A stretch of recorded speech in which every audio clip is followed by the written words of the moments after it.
बच्चों हम चैप्टर पढ़ रहे हैं the Ghat of the only world. हमने जाना कि शाहिद के घर में हमेशा लोग आते रहते थे और शाहिद को भी बहुत अच्छा लगता था जब सब उससे मिलने आते थे। अब जाने और क्या क्या पसंद था शाहिद को। चलो बच्चों करते हैं इस चैप्टर के तीसरे भाग की शुरुआत। Shahid had a sorcerer's ability to transmute the mundane into the magical।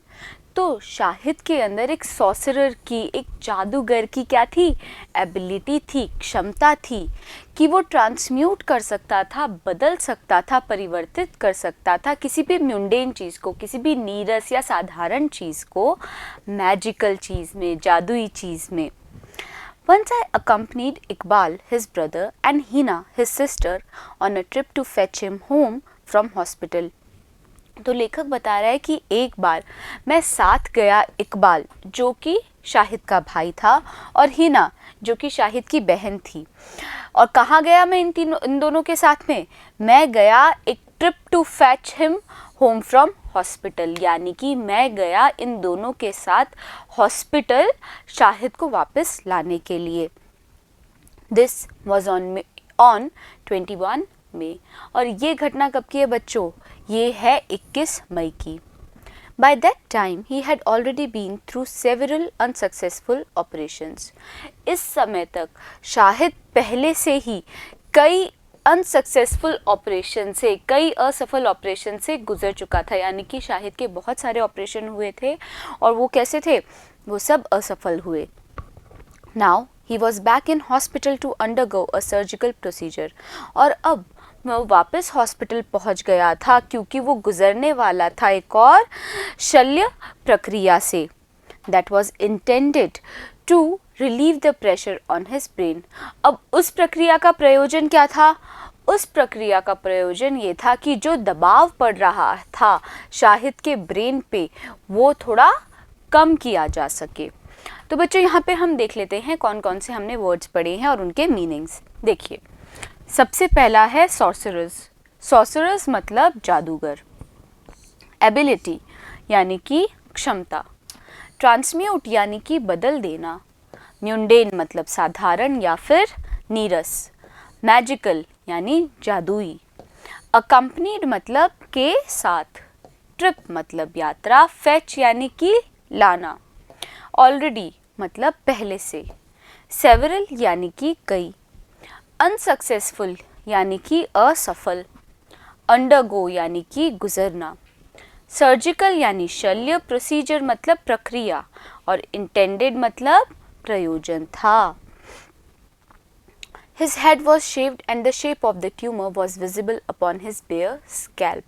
तो बच्चों उसके लिए उस जो शल्य प्रक्रिया होने वाली थी उसके लिए जो शाहिद था उसका सर मुंडाया गया और जो ट्यूमर था उसकी जो आकृति थी वो बिल्कुल विजिबल थी, वो बिल्कुल स्पष्ट रूप से दिखाई दे रही थी शाहिद के उस बेयर स्कैल्प पे, उस नंगी खोपड़ी पर। Its edges outlines by metal stuters। और उसकी जो edges थी यानी कि वो जो ट्यूमर था ना उसके जो किनारे थे वो आउटलाइन हुए हुए थे, वो घिरे हुए थे मेटल के स्ट्यूटर्स से, मेटल के टाकों से। When it was time to leave the ward, a blue uniformed hospital escort arrived with a wheelchair। जब उस वार्ड को छोड़ने का समय आया तब एक ब्लू वर्दी पहने हॉस्पिटल का जो एस्कॉर्ट था, हॉस्पिटल का जो अनुरक्षक था, वो आया एक व्हील चेयर लेकर। Shahid waived him away. Shahid ने अपना हाथ हिला के उसको वापस भेज दिया। Declaring that he was strong enough to walk out of the hospital on his own। और क्या घोषणा करते हुए उसने हाथ हिला के उस अनुरक्षक को भेजा? ये घोषणा करते हुए कि वो इतना शक्तिशाली है, इतना ताकतवर है कि वो हॉस्पिटल से खुद चल के बाहर जा सकता है। But he was groggier than he had thought। पर जितना शाहिद ने सोचा था शाहिद उससे कहीं ज़्यादा ग्रॉगियर था, कमज़ोर था। तो बच्चों यहाँ पे क्या क्या शब्द हैं देखिए। सबसे पहला है रिलीव यानी कि कम करना। प्रेशर मतलब दबाव। शेव्ड मतलब मुंडा। विजिबल मतलब स्पष्ट या फिर दिखाई देना। बेयर मतलब नंगा या फिर खाली।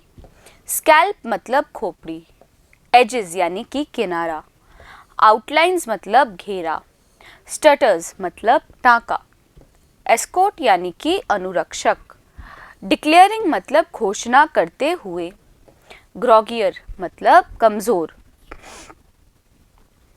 And his knees buckled after no more than a few steps, और क्योंकि वो इतना ज़्यादा कमज़ोर था तो उसके जो घुटने थे वो बकल हो गए, झुक गए, मुड़ गए कुछ कदमों के बाद ही. Iqbal went running off to bring back the wheelchair, while the rest of us stood in the corridor, holding him upright. तो जो इकबाल था, जो शाहिद का भाई था, वो भाग के गया उस व्हीलचेयर को वापस लाने के लिए, जब तक हम सब ने क्या किया, हम सब शाहिद को पकड़े रहे ताकि वो क्या कर सके, वो सीधा खड़ा हो सके. हम सब उसको सहारा दे के खड़े थे. At that moment, उस क्षण, leaning against the chairless hospital wall, सहारा लेते हुए उस चेयरलेस हॉस्पिटल की दीवार पे, उस बेरौनक हॉस्पिटल की दीवार का, a kind of rapture descended on Shahid, एक प्रकार का उत्साह, उमंग शाहिद के अंदर आ गया. When the hospital orderly returned with the wheelchair, जब हॉस्पिटल का वो ऑर्डरली लौटा व्हीलचेयर लेके, Shahid gave him a beaming smile, Shahid ने उसको एक बीमिंग स्माइल दी. तो बच्चों पहले हम देखते हैं कि क्या क्या शब्द पढ़े हैं. देखिए, सबसे पहला है बकल्ड. बकल्ड मतलब झुक गया. अपराइट यानी कि सीधा. मोमेंट मतलब क्षण. चीयरलेस मतलब बेरौनक या फिर उदास. रैप्चर यानी उत्साह या फिर उमंग. डिसेंडेड मतलब उतरा. ऑर्डरली मतलब अर्दरली. शाहिद ने एकदम दमकती हुई मुस्कान दी and asked where he was from. तो उस अर्दरली से पूछा कि भाई वो कहाँ से है. इक्वेडोर द मैन सेड, और उस अर्दरली ने बोला कि वो इक्वेडोर से है. And Shahid clapped his hand gleefully together, और फिर क्या कहा, Spanish, he cried.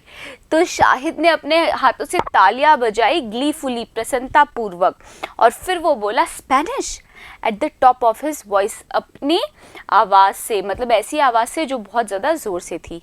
I always wanted to learn Spanish just to read Lorca. मैं हमेशा से स्पेनिश पढ़ना चाहता था, केवल लॉर्का पढ़ने के लिए. Shahid's gregariousness had no limit. Shahid की जो मिलनसारिता थी उसकी कोई सीमा ही नहीं थी. There was never an evening when there wasn't a party in his living room. कोई ऐसी शाम नहीं थी जब उसके लिविंग रूम में कोई पार्टी ना हो रही हो. I love it that so many people are here, he told me once. और एक बार मुझे शाहिद ने कहा था कि मुझे बहुत अच्छा लगता है जब इतने सारे लोग यहाँ पर होते हैं. तो बच्चों हमने यहाँ पे कौन कौन से शब्द पढ़े हैं. देखिए, सबसे पहला है बीमिंग यानी कि दमकता हुआ या फिर प्रकाशमान. ग्लीफुली मतलब प्रसन्नता पूर्वक. ग्रेगरियसनेस मतलब मिलनसारिता. लिमिट यानी कि सीमा. I love the spirit of festivity. और क्या बोला शाहिद ने कि भाई मुझे ये जो फेस्टिविटी की जो स्पिरिट है, जो उत्सव की, ये जो उत्सव का जो जोश होता है वो बहुत पसंद है. It means that I don't have time to be depressed. इसका मतलब ये है कि मेरे पास समय नहीं है डिप्रेस होने का, उदास होने का. His apartment was a spacious and airy split level. उसका जो अपार्टमेंट था जहाँ पे वो रहता था वो एक स्पेशियस मतलब एक विशाल और एरी स्प्लिट लेवल का था, एक हवादार और विभिन्न तलों वाला घर था. On the 7th floor of a newly renovated building. और कहाँ पर था ये मकान, ये 7वें फ्लोर पे था एक नवनिर्मित, या रेनोवेटेड बोला है ना तो मतलब पुनर्निर्मित इमारत का. There was a cavernous study on the top floor and a white terrace. और फिर वहाँ पे क्या थी, क्या क्या चीज़ें थी उस शाहिद के घर में. एक कैवर्नस स्टडी थी यानी कि गुफा समान एक स्टडी थी जहाँ पे बैठ के बहुत सारी आप पढ़ाई करते हो, किताबें रखी होती है. और कहाँ पर थी वो, टॉप फ्लोर पे. एंड अ वाइट टेरेस, और एक बहुत बड़ी छत थी. That provided a magnificent view, जो प्रदान करती थी. बच्चों ये प्रोवाइडेड का ये जो पी है वो छोटा रहेगा. तो जो प्रदान करती थी एक शानदार दृश्य. किसका शानदार दृश्य बच्चों, अभी जानेंगे. पहले हम मीनिंग्स रिवाइज करेंगे. देखिए, सबसे पहला है स्पिरिट. स्पिरिट मतलब जोश या फिर उत्साह. फेस्टिविटी मतलब उत्सव, डिप्रेस्ड मतलब उदास या फिर अधोमुख, स्पेशियस मतलब विशाल या फिर शानदार, एयरी यानी कि हवादार, स्प्लिट लेवल मतलब विभिन्न तलों वाला, रेनोवेटेड मतलब पुनर्निर्मित, कैवर्नस मतलब गुफासा, टेरेस यानी छत, प्रोवाइडेड मतलब प्रदान किया। ऑफ द मैनहट्टन स्काईलाइन यानी मैनहट्टन का जो पूरा जो आकाश था वो दिखता था, अक्रॉस द ईस्ट रिवर के ऊपर से। Shahid love this view, Shahid को ये दृश्य बहुत पसंद था। Of the Brooklyn water front slipping like a ghat, कि जो ब्रुकलिन वाटर फ्रंट है वो क्या कर रहा है, स्लिप कर रहा है, सरक रहा है, बह रहा है घाट के समान। इनटू द ईस्ट रिवर में, under the glittering lights off Manhattan, जो जगमगाती रोशनी थी मैनहट्टन की उसके अंदर। The journey from the foyer of Shahid's building to his door was a voyage between continents. तो जो ये यात्रा थी उपकक्ष से शाहिद की बिल्डिंग के लिए, उसके दरवाजे के लिए, वो एक बिल्कुल वोयाज समान थी, एक जल यात्रा समान थी जो कि हम करते हैं कॉन्टिनेंट्स के बीच में, महाद्वीपों के बीच में। On the way up the rich fragrance of rogan josh, रास्ते में क्या मिलती थी, एक शानदार खुशबू मिलती थी रोगन जोश की।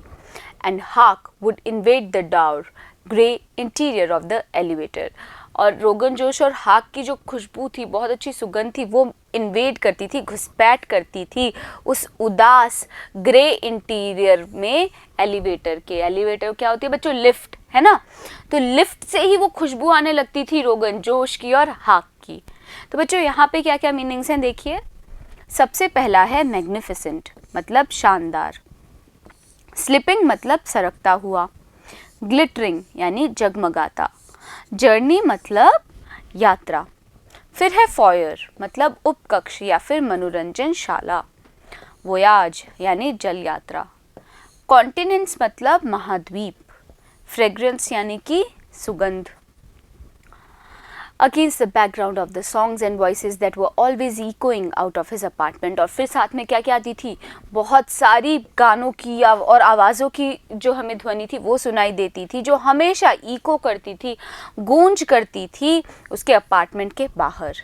Even the ringing of the doorbell had an oddly musical sound, यहाँ तक कि जो दरवाजे की घंटी थी ना, उसकी भी विचित्र रूप से एक संगीतमय आवाज़ थी। सडनली अचानक शाहिद वुड अपीयर, शाहिद दिखाई देता था, फ्लिंगिंग ओपन द डोर, जोर से दरवाजे को खोलते हुए, releasing a great cloud of hing into the frosty New York air, और जैसे ही वो दरवाज़ा खोलता था हींग की एक तीखी महक उस न्यूयॉर्क की हवा में फैल जाती थी। Oh how nice he would cry, और वो कहता था अरे कितना अच्छा है। तो बच्चों यहाँ पे जो 5 वर्ड्स पढ़े हैं उन्हें रिवाइज करते हैं। देखिए सबसे पहला है इन्वेड, इन्वेड मतलब घुसपैठ करना, डाउर मतलब उदास या फिर रूखा, ऑडली मतलब विचित्र रूप से, सडनली यानी अचानक, और रिलीजिंग मतलब छोड़ते हुए, क्लैपिंग हिज हैंड अपने हाथों से ताली बजाते हुए, how nice that you have come to see your little Moslem, और फिर वो कहता था कि कितना अच्छा है कि तुम अपने इस छोटे से मौसलम से मिलने आए हो। Invariably, निरपवाद रूप से there'd be some half dozen of more people gathered inside, लगभग आधा दर्जन लोग अंदर इकट्ठा हुए होते थे, जिनमें कौन कौन शामिल थे, पोएट्स, स्टूडेंट्स, राइटर्स और relatives. And in the kitchen someone would always be cooking or making tea, और रसोई में भी कोई ना कोई हमेशा चाय बना रहा होता था या कुछ पका रहा होता था। Almost to the very end, अपनी मृत्यु के जब वो बहुत नज़दीक था, even as his life was being consume by his disease, भले ही उसका जो जीवन था वो कंज्यूम किया जा रहा था, वो नष्ट हो रहा था उसकी बीमारी के कारण, he was the centre of perpetual carnival, वो इस सतत कार्निवल का, इस सतत उत्सव का, इस सतत मेले का क्या था, एकदम मुख्य हिस्सा था। कौन बच्चों, शाहिद। तो यहाँ पे इन चारों वर्ड्स को रिवाइज करते हैं। देखिए सबसे पहला है इनवेरिएबली मतलब निरपवाद रूप से, गैदर्ड यानी कि इकट्ठा, कंज्यूम मतलब नष्ट होना या फिर क्षय होना, परपेचुअल मतलब सतत या फिर लगातार। An endless Mela of talks. और ये जो आनंदोत्सव था ये क्या था, एक अंतहीन मेला था बातों का, हंसी का, फूड का एंड ऑफ कोर्स पोइट्री का, कविता का। तो बच्चों क्या क्या हमने शब्द पढ़े हैं देखिए, कार्निवल यानी कि आनंदोत्सव, एंडलेस यानी कि अंतहीन। तो बच्चों और बातें जानेंगे शाहिद के बारे में अगले वीडियो में, बने रहिएगा मेरे साथ, मिलते हैं अगले वीडियो में।